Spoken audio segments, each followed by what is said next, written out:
Good morning, Rebecca, and good morning, Laura. My name is Catherine Webster, as Laura mentioned, and I'm so happy to be learning so much about you, Rebecca, but also sharing a little bit more about the Lighthouse and our upcoming gala. So a little background on me. I was born completely blind from bilateral microphthalmia, which essentially just means small eyes. I was fortunate to get some vision in my right eye when I was just 2 weeks old. And over time, 24 surgeries later, I actually lost the rest of my residual vision when I was about 22 years old, 2 weeks before graduating undergrad, which was a bit of a shock, but also felt mostly prepared because of all the blind and low vision mentors in my life. So started my career at Deloitte Consulting in DC for about 4 years. And then I was a student at Harvard Business School these past 2 years, had an incredible time, and now am starting in private equity in New York City. So it's been a bit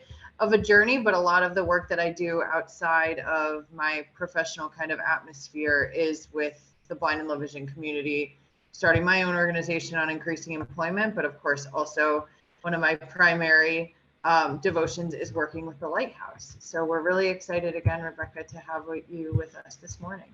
Hi, everyone. My name is Laura Allen, and I use she, her pronouns.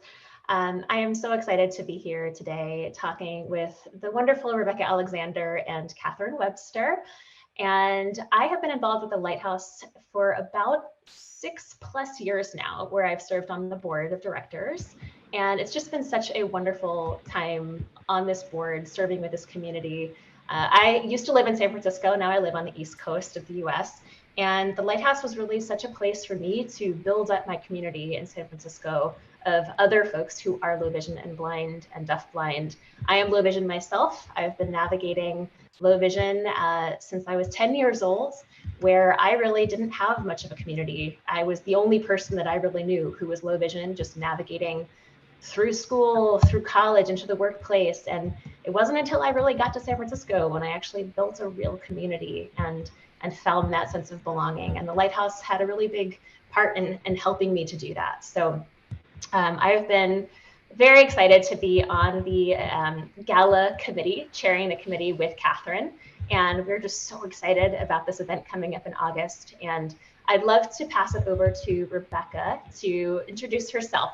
Rebecca is going to be our incredible keynote speaker. So I want to learn more about you, Rebecca. Hi, everybody. I am Rebecca Alexander. My pronouns are she, her.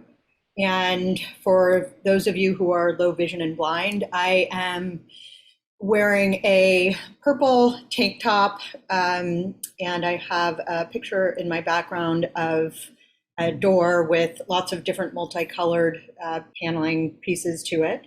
I have dark brown hair, and I'm basically in a workout outfit, which is my gift to all of you. So I have Usher syndrome type 3. Usher syndrome is the leading genetic cause of deafblindness in the US and around the world. I was diagnosed with retinitis pigmentosa at the age of 12, further diagnosed with Usher syndrome at the age of 19 when I was at the University of Michigan. I experienced a significant dip in my hearing loss, and that was when they told me that I was not just losing my vision, I was losing my hearing as well. I only started wearing hearing aids really in my late teens, early 20s. And now in my 40s, I am cochlear implanted bilaterally on both sides. So, excuse me, being an advocate for the Usher syndrome community, for the low vision community, is something that I think is sort of in my bones. I was raised in the San Francisco Bay Area in a family that was very dedicated to being active participants in the community. And I have found that in my own process of coming to terms with having a condition that is causing me to lose two of my primary senses, that being able to develop relationships and a community with others who live with similar circumstances and adversity as I do has been tremendously meaningful. I was very fortunate to have two brothers who were my strongest supporters and bodyguards when I was growing up, but I really did not grow up with anyone else who had vision loss. My parents took me to Foundation Fighting Blindness conferences where I was able to meet others who were like me, and even teenagers. And to this day, I still have a close relationship with the two friends that I met at my very first FFB conference in when I was 15 years old. So one of the most important things in my own upbringing was attending camp. Camp was where I felt like my most authentic self. It was the place where I felt like I was able to focus on all of the things that I could do and that I had, instead of the things that I couldn't do and I didn't have. And it was a able-bodied camp in Yosemite.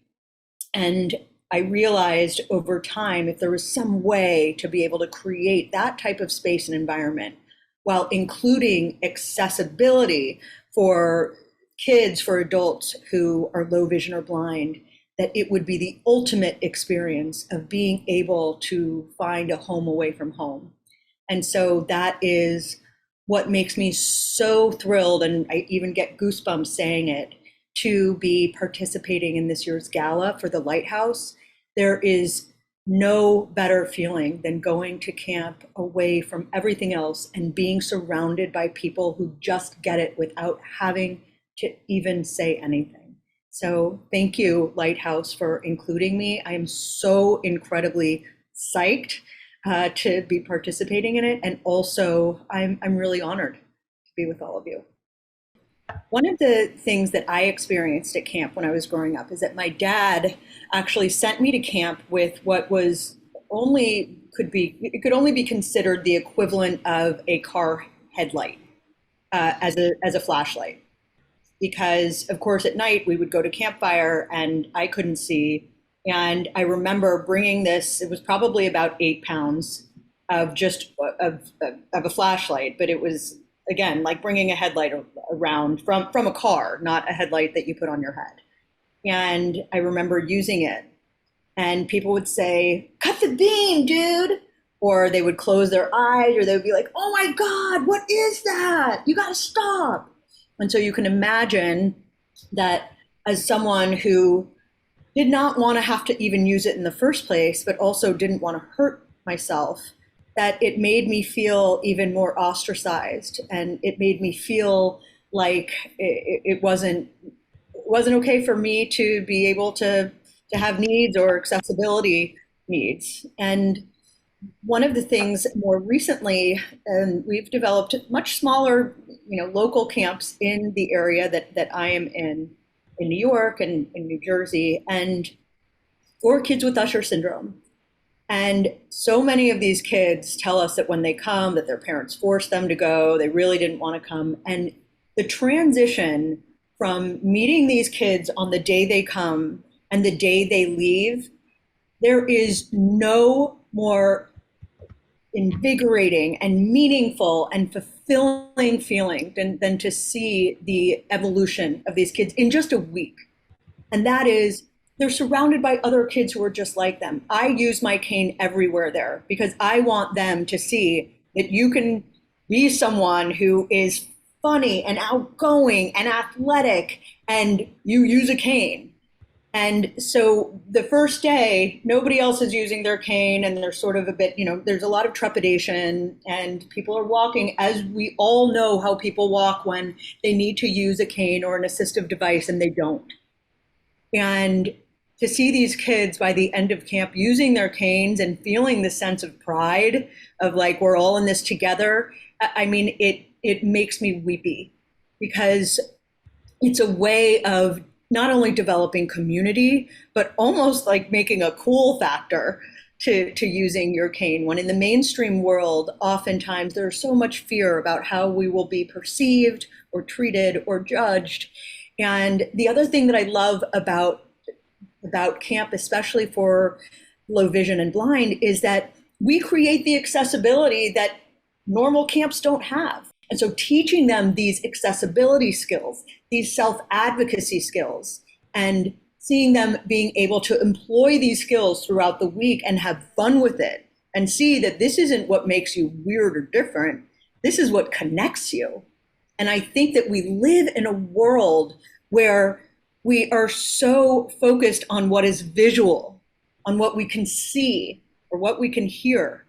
And it really does not allow us to tap into these incredible other abilities we have to connect with people through touch, and not inappropriate touch, but touch to be able to access your environment, to connect with somebody, to tell someone that you're standing next to them.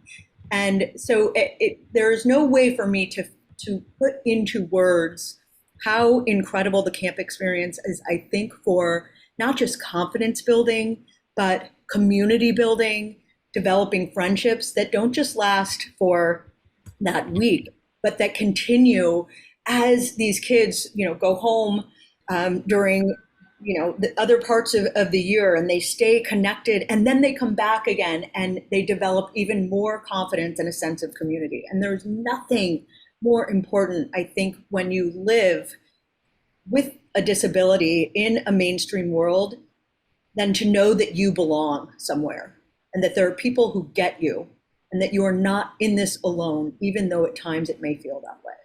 Rebecca, you are such a shining example and such an incredible leader.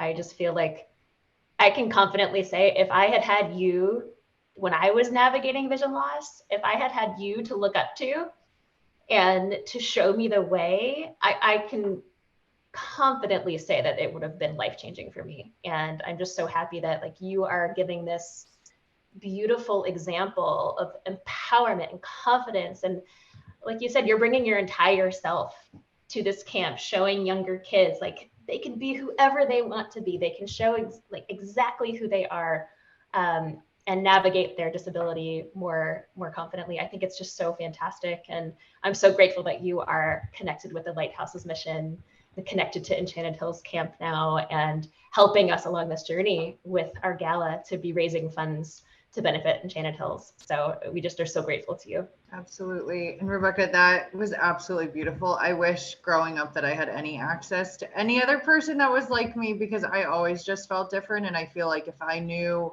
about Enchanted Hills, if I knew about camps that gave me that exposure, I'd be set up in a much different position than I was going into college.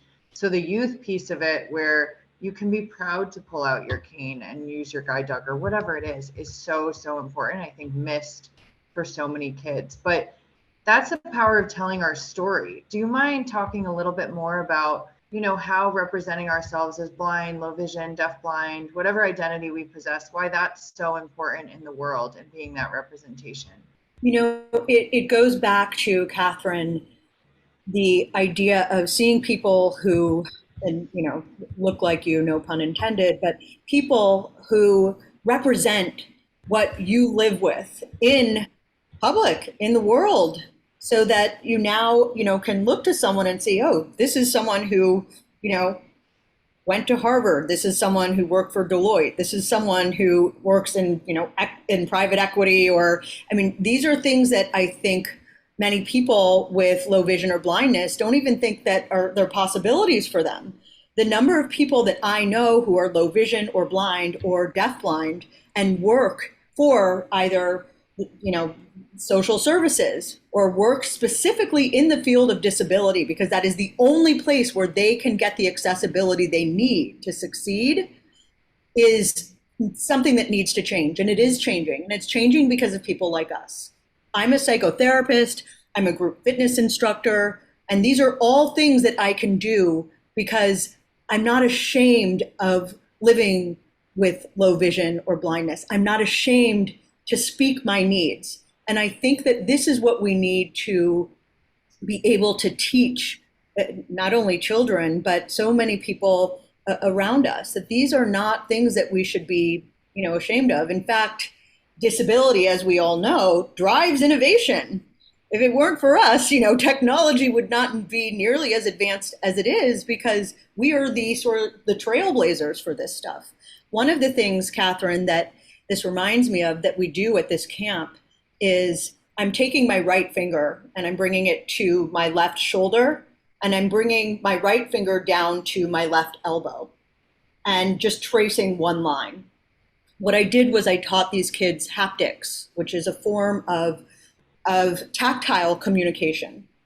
And the reason why I wanted to teach them some tactile communication is because oftentimes, and this works for people who are low vision and blind, this works for anyone, really. But if they're in a very loud and a very dark environment, how many times have those of us who are low vision or blind or deafblind, how many times have we been standing there having a conversation with someone and then realize we're talking to ourselves because that person has walked away, but we didn't know that they walked away?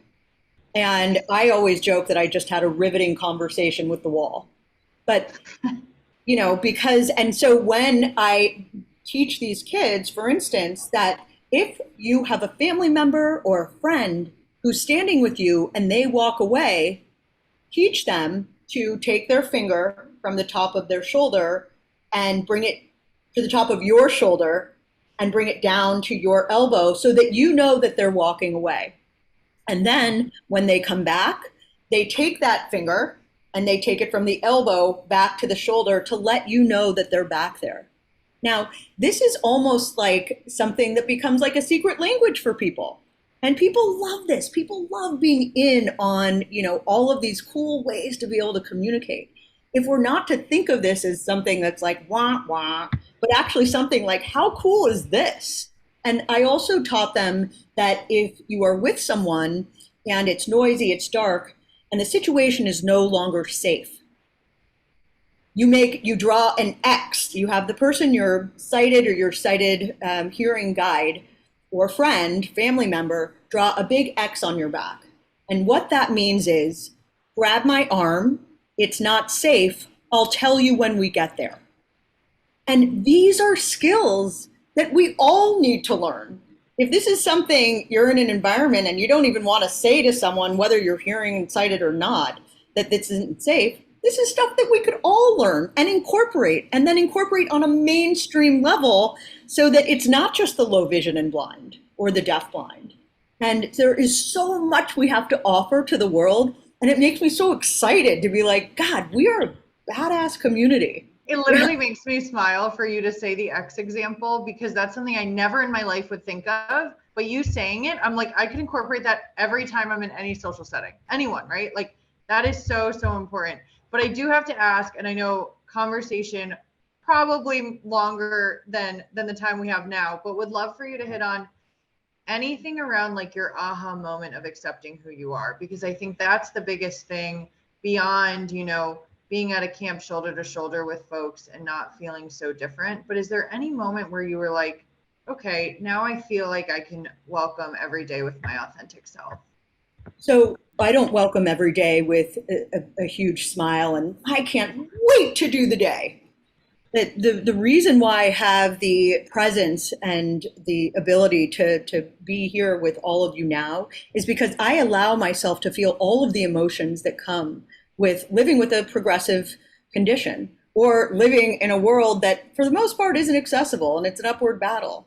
But the aha moments I have and I have had are not just sort of singular moments. In fact, I am still on the same journey that everybody else is, maybe a little further along because I'm older, maybe a little further along because there's nothing I appreciate more than being uncomfortable. That's where growth happens. But my aha moment was, there was one that I had in college, and that was when I went to a class. I went to the University of Michigan. I went to a class where there were a lot of football players in the class, and we had like a big game that weekend, and I wanted to just look like I had school spirit. So I wore a baseball hat, and at the time I had hearing aids that were like the size of boom boxes on the side of my head, or at least that's what I thought. So I decided I wasn't going to wear my hearing aids because if I did, people would see them. And I went to the class and I heard absolutely nothing. And I'm lucky that the professor didn't call on me. And the reality is, I don't even know if she did because I couldn't hear. And I left that class and I felt defeated. I felt insecure. I felt empty. And I realized that the only person who was really suffering was me. And I realized that my life was not going to be improved by other people telling me what I needed to do. I needed to challenge myself to do those things. So I think that the aha moments come and have come for me at times where I've realized how exhausting it is to try to pretend that I don't have low vision or that I don't have hearing loss. And that in fact, the more confident and comfortable I am with my circumstances, and my ability to speak up and self-advocate, the more comfortable other people are with interacting with me and spending time with me. Absolutely. Thank you for sharing that. Yeah, thank you so much, Rebecca. That's such a powerful example and powerful moment.